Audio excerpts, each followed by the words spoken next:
The sound of a Ferrari V12 idling in a snow-dusted suburban driveway on Christmas Eve is a specific kind of violence. It doesn't just purr, it screams. It's the sound of a man who wants you to know exactly how much he's worth before he even kills the engine. I stood at the kitchen window, a stained dish towel over my shoulder, watching the headlights cut through the falling flakes like twin sabers. My brother-in-law, Mark, didn't just park, he staged an entrance. He stepped out of that Italian masterpiece wearing a $3,000 overcoat, adjusted his cuffs, and waited for the neighborhood to notice. Inside, the house was warm. Too warm. The smell of roasted turkey and expensive pine candles filled the air, but all I could smell was the faint, permanent scent of 10W30 motor oil that lived in the pores of my skin. My hands are a map of 30 years in a garage. Scarred knuckles, split cuticles, and the kind of deep-seated grime that no amount of industrial soap can ever fully erase. I'm Dave. To the family, I'm good old Dave. The mechanic. The guy you call when your alternator dies on a Tuesday, but the guy you forget to invite to the country club on a Saturday. Dinner was a performance. Mark sat at the head of the table, my table, mind you, and regaled the family with stories of his unprecedented growth. He talked about disrupting the logistics sector and scaling infrastructure like he was some kind of modern-day Viking. My sister, Sarah, looked at him with a mix of awe and relief, the kind of look a woman gives a man who has successfully insulated her from the harsh realities of a mortgage. Then came the gift. Mark reached into a high-end shopping bag and pulled out a heavy, rectangular box. He slid it across the mahogany toward me. "Open it, Dave," he said, his voice thick with the smug satisfaction of a man who thinks he's being generous. "I know things have been lean at the shop lately. Wanted to make sure you had something top shelf." I opened the box. Inside was a set of 6 professional-grade steak knives. German steel. Pack of wood handles. They were beautiful, sure. They were also a message. "Thanks for that loan back in '95, Dave." Mark laughed, and the sound of it was like glass breaking. He looked around the table, making sure everyone was in on the joke. "I know 20 grand was basically your life savings back then. I figured these were a fitting way to say we're square, right? You provide the service, I provide the lifestyle. Consider the debt paid in full." The table erupted. My own nephews, kids I bought bicycles for when Mark was dodging bookies, chuckled into their crystal wine glasses. Sarah gave me a patronizing pat on the hand. "He's just teasing, Dave. But really, aren't they lovely?" I looked at the knives. I looked at the reflection of my tired, grease-stained face in the polished steel. I felt the weight of 30 years of favors pressing down on my chest. Every time Mark's business had been on the brink, I was the one who crawled under the chassis of his life to fix the leaks. I'd worked double shifts at the garage for 3 years to save that $20,000. In 1995, that wasn't just money. It was my dream of owning my own franchise. It was my daughter's future college fund. Mark leaned back, sipping a vintage Bordeaux that probably cost more than my monthly mortgage payment. "Don't spend those all in one place, buddy. Steaks on me next time, if you can afford the Uber to the city." I didn't get angry. Not outwardly. I spent my life working with heavy machinery. You learn quickly that when something is under immense pressure, you don't stand in front of it. You find a release valve. Or you wait for the point of catastrophic failure. "We're square, Mark," I said. My voice was quiet, rhythmic. "I appreciate the knives. They're sharp. Sharp as a tack, just like your old man." Mark toasted. He thought he was the lion in the room. He thought I was the tired old mule who had outlived his usefulness. What Mark forgot, what they all forgot, is that a mechanic knows exactly how a machine is built. And if you know how it's built, you know exactly which bolt to loosen to make the whole thing fly apart at 80 miles an hour. I excused myself to the basement under the guise of getting more firewood. I didn't go to the woodpile. I went to the corner of the cellar, behind the heavy steel door of my floor safe. I didn't need a computer. I didn't need a spreadsheet. I pulled out a simple, vacuum-sealed Ziploc bag. Inside was a piece of history. A faded, yellowed cocktail napkin from a dive bar called the Rusty Bolt. Dated October 14th, 1995. The ink was slightly blurred from a spilled beer 3 decades ago, but the signatures were clear. I, Mark Stevens, accept a loan of $20,000 from David Miller. In lieu of cash interest, David Miller shall retain a permanent 10% equity stake in any and all future iterations of Apex Logistics. Signed by Mark. Witnessed by the bartender. Mark thought he was giving me a set of knives to close a debt. He didn't realize he was just handing me the scalpel I was going to use to dissect his life. I stayed in the basement for a long time, listening to the muffled sounds of laughter and the clinking of silver upstairs. I wasn't hurt anymore. I wasn't the poor mechanic. I was a man who had just realized he owned 10% of a $40 million empire. And the best part? Mark was about to sell that empire. He was days away from the biggest payday of his life. He was vulnerable. He was arrogant. He was loud. And I was going to be very, very quiet. To understand the weight of that napkin, you have to understand what $20,000 meant to a man like me in 1995. That wasn't venture capital. It wasn't seed money pulled from a diversified portfolio. That was 730 nights of crawling under rusted-out Ford F-150s while the North Dakota wind howled through the gaps in the garage doors. It was the skin I lost on a hot manifold.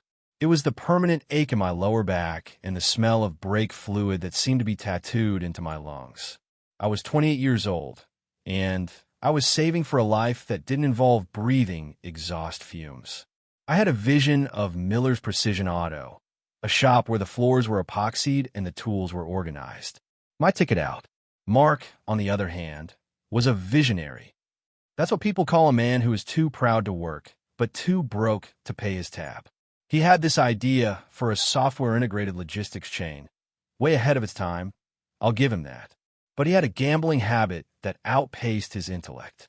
He'd burned through his parents' savings. His credit was a smoking crater, and the investors he was dealing with weren't the kind you find in a boardroom. They were the kind you find in a back alley with a tire iron. We met at the Rusty Bolt on a Tuesday. The neon sign was buzzing, a rhythmic, dying sound that matched Mark's eyes. He looked like a man who hadn't slept in a week. "Dave," he whispered, leaning over a pitcher of cheap domestic. "If I don't get 20 grand by Friday, they're going to shutter the office. They might shutter my ribs, too. I'm on the verge of something huge. A contract with the regional shipping hubs. I just need a bridge." I remember looking at him. I saw my sister's face. I saw the way she looked at him back then, before the diamonds, before the bitterness. She loved him, and I loved her. "I have the money, Mark," I said, "but I'm not a bank, and I'm not a charity." He started to promise me the moon. He promised me triple the return in 6 months. I stopped him. I knew Mark. If I asked for cash back, he'd find a way to hide it. If I asked for a percentage of the dream, I'd be tied to his success. "I don't want a return, Mark. I want a seed." I told him, "I'll give you the 20, but I want 10% of whatever this becomes. Forever." He didn't even hesitate. He grabbed a cocktail napkin from the holder, his hands shaking. He scribbled the words with a dying ballpoint pen. He didn't think it mattered. To him, it was just a piece of trash that bought him another day of breathing. He signed it. I had the bartender, an old guy named Sully who'd seen 1,000 bad deals, sign it as a witness. I handed over the cashier's check the next morning. Mark didn't say thank you. He just took it and ran.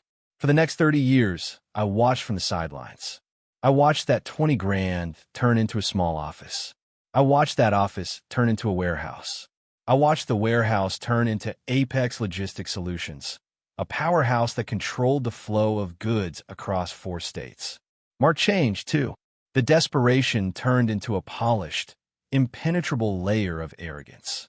He stopped calling for favors and started calling for consultations on his fleet of trucks, consultations he never paid for. He'd show up at family dinners and talk down to me about labor costs and the inefficiency of manual trades. I stayed quiet. I built my own small shop, not the empire I dreamed of, but a respectable life. I kept the napkin in the safe, not because I was waiting for a payday, but because I wanted to believe that if I ever really needed it, my family would do right by me. I was wrong. The Monday after that Christmas dinner, the steak knife insult was still burning in the back of my throat. I didn't go to the shop. I drove to the Apex corporate headquarters, a glass and steel monolith that sat on the edge of the city like a crown. I walked into the lobby. I was wearing my work jacket. The receptionist looked at me like I was a leak that needed to be plugged. "I'm here to see Mark," I said. Do you have an appointment, Mr. Miller? I'm his brother-in-law. 10 minutes later, I was ushered into the inner sanctum. Mark was standing behind a desk that cost more than my first 3 houses. He didn't look up from his tablet. Dave, come and thank me for the knives again. I told you, they're top of the line. Use them on a nice ribeye. I'm not here about the knives, Mark, I said, sitting down in a chair that felt like it was made of clouds. I'm here about the equity. I saw the news. The buyout from Global Prime is public. 40 million, Mark. That's a lot of stake. Mark finally looked up. His eyes were cold. Not the desperate cold of 1995, but the predatory cold of the man who thinks he's reached the top of the food chain. Dave, let's be adults, he said, leaning back. That $20,000 was a gift between family members 30 years ago. I've done more for you than that money was ever worth. I've given Sarah a life you couldn't imagine. I've sent your nephews to private schools. I even offered to buy your shop out last year, so you could finally retire. You offered to buy it at 40 cents on the dollar, so you could turn it into a parking lot for your trucks, I reminded him. I didn't give you a gift, Mark. I bought a steak. I have the napkin. We both know what it says. Mark let out a long, theatrical sigh. He stood up and walked to the window, looking out over his domain. A napkin, Dave? Really? You're going to walk into a courtroom with a greasy piece of paper from a dive bar and try to hold up a $40 million merger? You're a mechanic. You understand torque and tension. You don't understand law. That contract is a joke. It's unconscionable, it's outdated, and quite frankly, it's pathetic. He turned around, his face hardening. You were an insurance policy, Dave. That's all. You were the guy I went to because no one else would touch me. You got your repayment in the form of family stability. If you try to fight this, I will bury you. I'll sue you for harassment. I'll make sure every vendor in this city stops sending parts to your shop. Don't bite the hand that feeds the family, Dave. Take the knives. Stay in your lane. I looked at him for a long beat. The rhythmic ticking of a high-end clock on his wall was the only sound in the room. Stay in my lane. I repeated. Exactly. You're good with a wrench, Dave. Stay good with a wrench. Leave the business to the millionaires. I stood up. I didn't raise my voice. I didn't threaten him. I just nodded. You're right, Mark. I do understand tension. I know exactly how much a structure can take before it snaps. I walked out of that office. I didn't go home. I didn't go to my shop. I went to a law firm in the city center, the kind of place where the lobby is silent and the lawyers look like they were carved out of granite. Mark thought he was the only one who knew how to play the game. He thought because I had grease under my fingernails, I didn't have the stomach for a fight. He forgot that a mechanic spends his whole life looking for the one hidden flaw that brings the whole machine down. And I had found it. The strategic pivot was about to begin. I wasn't going to sue him for the $20,000. I was going to let him believe he'd won. I was going to let him sign every single paper for that $40 million deal. I was going to let him spend the money in his head. I was going to wait until the very second he reached for the pen to sign his life away. And then I was going to pull the rug out from under his Italian loafers. The office of Elias Thorne didn't smell like pine candles or expensive Bordeaux. It smelled of old paper, ozone from a high-end copier, and the kind of stillness you only find in a graveyard or a vault. Thorne was a man who looked like he'd been fashioned out of iron filings and strictly enforced contracts. He didn't smile when I walked in. He didn't offer me coffee. He just looked at the Ziploc bag on his desk like it was a biological specimen. You realize what this is, Mr. Miller? Thorne asked, his voice a low, gravelly hum. I know what I intended it to be, I said. A receipt for 20 grand and a piece of the action. Thorne picked up a magnifying glass, an actual physical lens, and studied the napkin. It's better than a receipt. In the state of North Dakota, and under the Uniform Commercial Code that governed your original informal partnership, this is a binding memorandum of equity. It's dated. It's witnessed. Most importantly, it doesn't have an expiration clause. Mark Stevens didn't just borrow money. He sold a portion of the company he sold before the company even had a name. He looked up, his eyes sharp behind rimless spectacles. Because Apex Logistics was never restructured to buy out original stakeholders during its various incorporations, this 10% hasn't been diluted. It stayed whole. And since he's been using company funds to pay for his personal lifestyle, that Ferrari, the house in Aspen, he's technically been embezzling from you as a minority shareholder for 3 decades. I felt a cold shiver of satisfaction. So we sue him? Now, Thorne leaned back, the leather of his chair creaking. If we sue him now, he'll find a way to settle for pennies. He'll delay. He'll use the company's legal team to bleed you dry before you ever see a courtroom. No, Mr. Miller. If you want to kill a beast this size, you don't poke it with a needle. You let it grow so fat it can't run. Then you cut the floor out from under it. He explained the kill switch. Mark was 60 days out from the Global Prime merger. In a deal of that magnitude, the buyers require clean title. They need a guarantee that every single share of the company is accounted for, signed off, and delivered. If even 1% of the equity is clouded or disputed, the whole $40 million deal becomes radioactive. Go back to your shop, Dave, Thorne said. Work on your cars. Be the poor mechanic. If Mark calls, be friendly. If he mocks you, let him. Let him believe you've accepted the steak knives as your lot in life. I want him to feel so secure that he starts spending the Global Prime money before the check clears. So, I went back to the garage. For 2 months, I played the part. I watched through the digital window of social media as Mark's ego went into orbit. He posted photos of a new penthouse in the city. The view from the top is lonely, but the champagne is cold, he captioned one.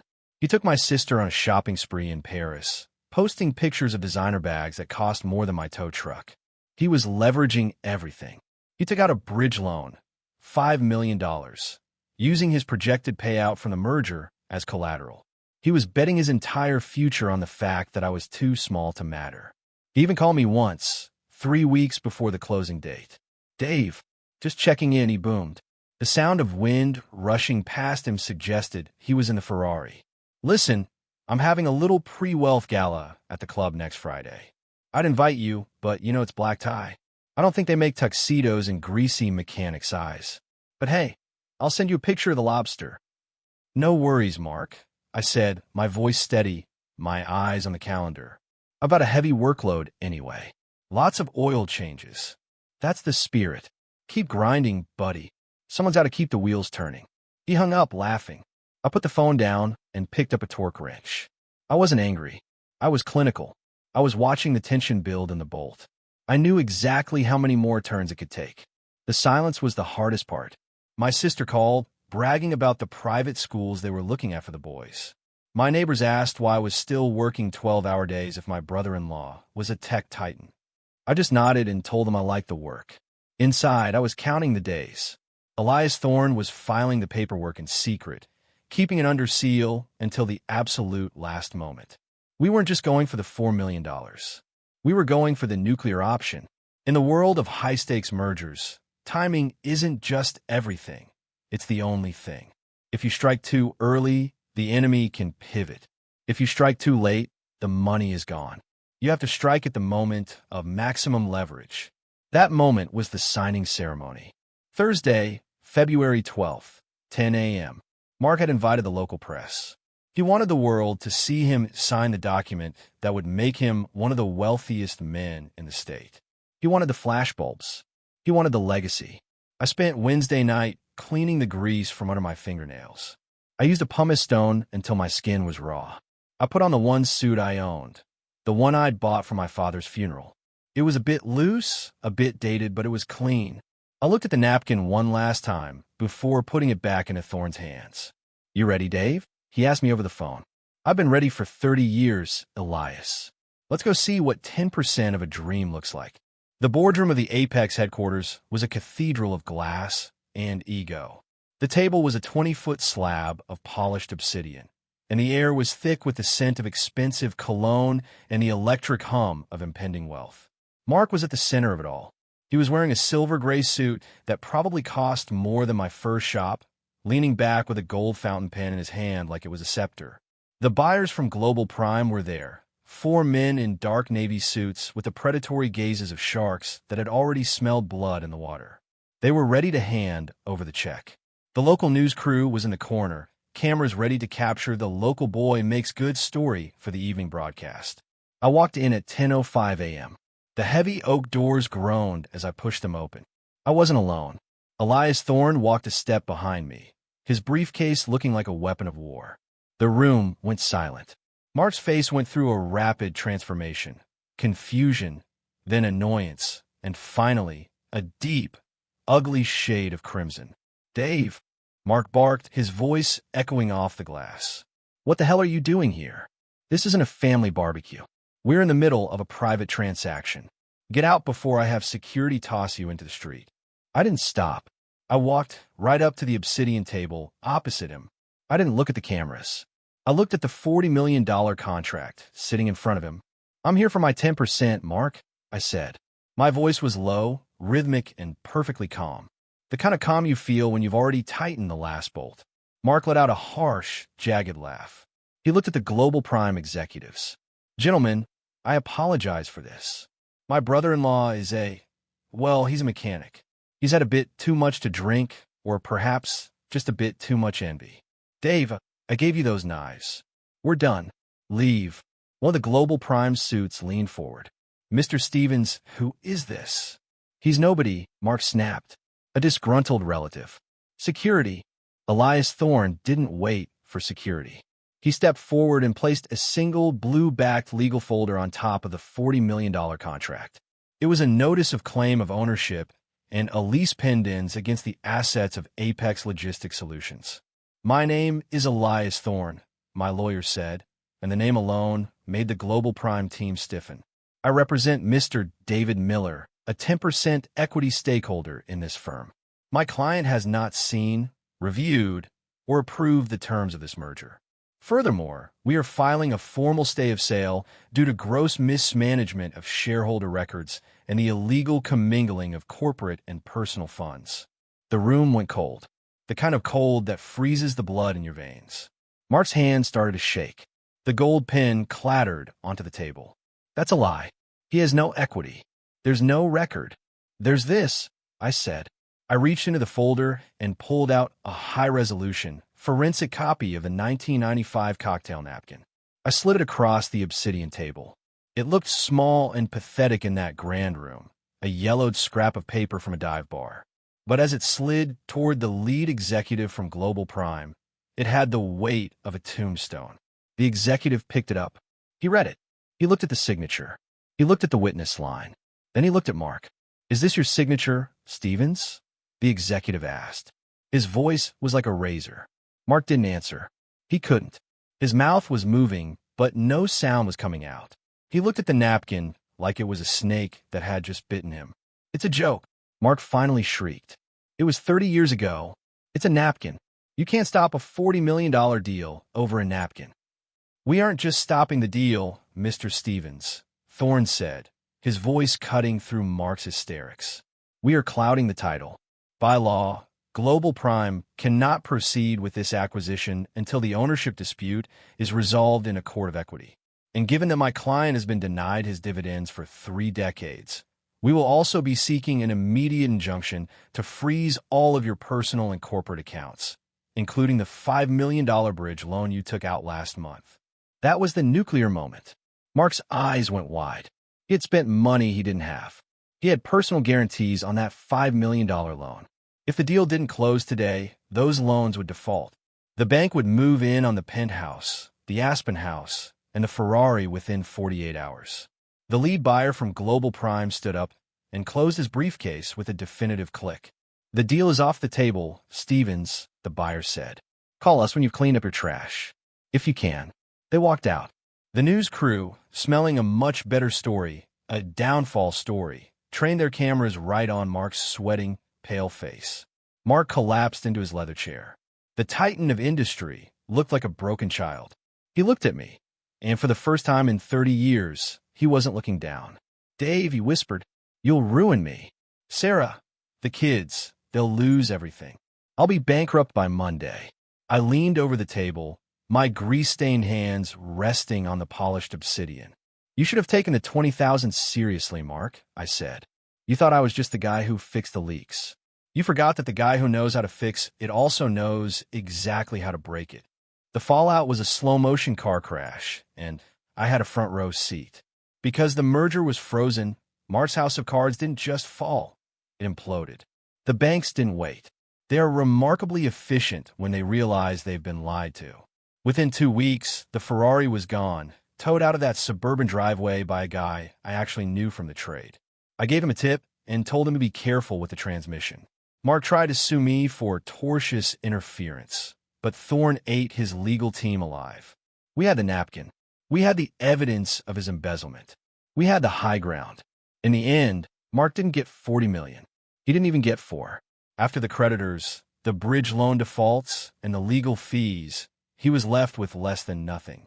He lost the company. The board of directors, those same people who used to laugh at his steak knife jokes, voted him out for gross negligence.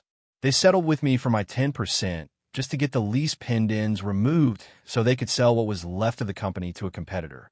I walked away with $3.8 million after taxes and legal fees. My sister, Sarah, called me screaming, calling me a traitor to the family. I listened for a minute, then I asked her, "Where were you on Christmas Eve, Sarah?" When he was tossing those knives at me and laughing at my life's work.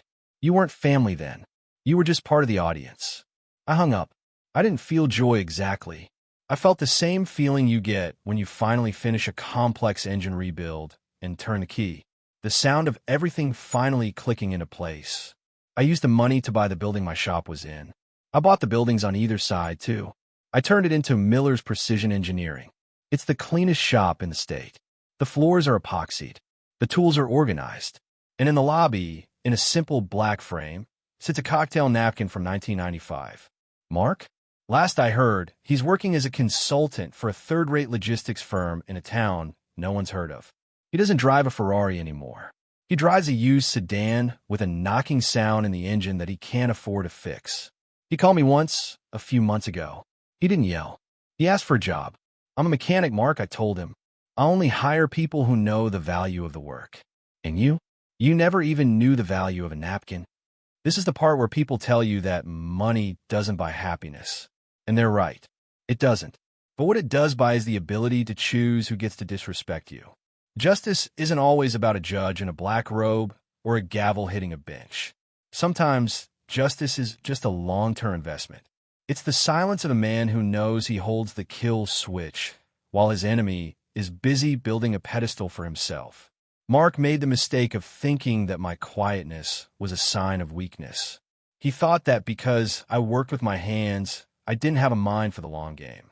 He forgot that a mechanic spends his life looking at the small things, the hairline fractures, the loose bolts, the forgotten receipts, that eventually cause the greatest machines to fail.